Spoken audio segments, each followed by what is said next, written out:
அவன் ஒரு பிரார்த்தனை தான் செய்தான். ஆனா நடந்தது என்ன தெரியுமா? அமைதியான ஒரு பழமையான கோவில். அங்க ஒரு கல் சிலை மட்டும் நின்றது. யாருக்கும் அது சாதாரணம்தான். ஆனா இன்று ஏதோ நடக்கப் போகுது. எதுவும் இல்லாதவன், ஆனா நம்பிக்கை மட்டும் நிறைந்தவன். அவன் மெதுவா உள்ளே வந்தா. ஒரு நம்பிக்கையோட தலை குனிந்தா. கண்ணீரோட அவன் பிரார்த்தனை செய்தான். நீ இருக்கேன்னு நான் நம்புறேன். அவனோட மனசு முழுக்க அதே ஓசை. அந்த நம்பிக்கை கோவிலையே நிரப்பியது. அந்த நிமிஷம் ஏதோ மாறியது. அமைதி உடைந்தது போல இருந்தது. கல்லில் சிறிய அசைவு. அடுத்த வினாடி யாரும் நம்ப முடியாதது. ஒரு ஒளி மெதுவா பரவ ஆரம்பிச்சது. கல் சில உயிர் பெற மாதிரி.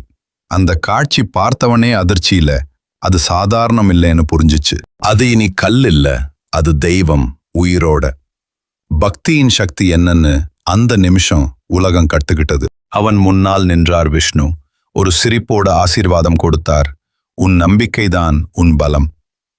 மீண்டும் அமைதி திரும்பியது. சிலை மீண்டும் கல்லாக மாறியது. ஆனா அந்த அனுபவம் மட்டும் எப்போதும் அவன் மனசுல உயிரோட இருந்தது.